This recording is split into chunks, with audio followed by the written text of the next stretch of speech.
Tonight's big story. The leaders of Singapore and Malaysia have agreed to build a high-speed rail link between Singapore and Kuala Lumpur. This will cut travel time significantly to just 90 minutes. Prime Minister Lee Hsien Loong and his Malaysian counterpart Najib Razak made the announcement after a retreat here in Singapore. Both call the upcoming project a game changer that will give both countries greater stakes in each other's prosperity and success. The leaders' retreat is an annual meeting for both prime ministers to take stock of bilateral ties and discuss areas of further cooperation. Since the resolution of the points of agreement in 2010, relations have progressed steadily. Mr. Lee Hsien Loong said it was Mr. Najib Razak who first mooted the idea of a high-speed rail link some months back. I think it's going to be a game changer. It will transform the way people interact, the intensity of our cooperation, and the degree to which we become interdependent on one another and therefore have stakes in each other's success. It will change the way we do business, the way we look at each other, the way we interact, and it will be seamless in every sense of the word. Within a mere 90 minutes from door to door, people can travel from KL to Singapore and vice versa. So I'm excited about that project. We will certainly do our level best to meet the 2020 deadline. It may go slightly beyond that, but those are details in implementation.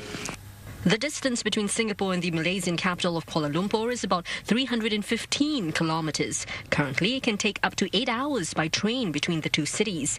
By bus or car, up to 5 hours, and flight, about 45 minutes. 90 minutes travel time, and that should be faster even than taking a plane if you add in all the waiting time at both ends. And I think that it will become like, as Prime Minister Najib says, like between the European cities, where you consider the two cities as one virtual urban community. I can live in one city, I can go and work the other side, I can come back the same day. It's happened in Europe, it's happened in Taiwan between Taipei and Kaohsiung with their high-speed train. I think it will happen in China because they've built a high-speed train network. And if we look at Southeast Asia, and you talk about connectivity between ASEAN countries, then a high-speed train between Singapore and Kuala Lumpur is the link which makes the most sense. The population is there, the economic vitality is there, the spending power is there. The rationale is good. We will draw on each other's experience. Singapore has got many years of experience running the MRT, and we can look at modalities in other countries. Of course, UK and France is one model. Then you've got you've got Madrid, Barcelona, and you've got the cities in China as well, connected by high-speed rail. But the important thing that this is huge, this is big, this is a real game changer. The high-speed rail link will also complement another rail project, the Rapid Transit System Link, that will link Johor Bahru in southern Malaysia to Singapore's local trains along the upcoming Thomson line that's expected to be ready by 2019. In the longer term, both sides will also look into the possibility of a third road link between the two countries.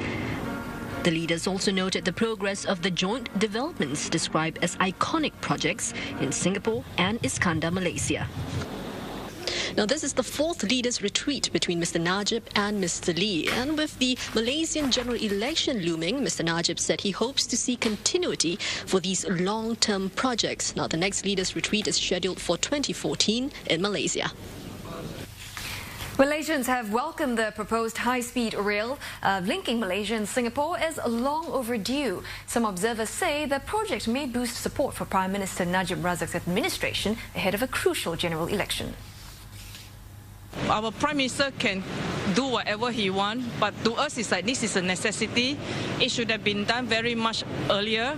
Does happen, then he will get more support from our rakyat lah. I think it's not a matter of political gain. I think it's a matter of national interest. If this happens, that would be good for Malaysia.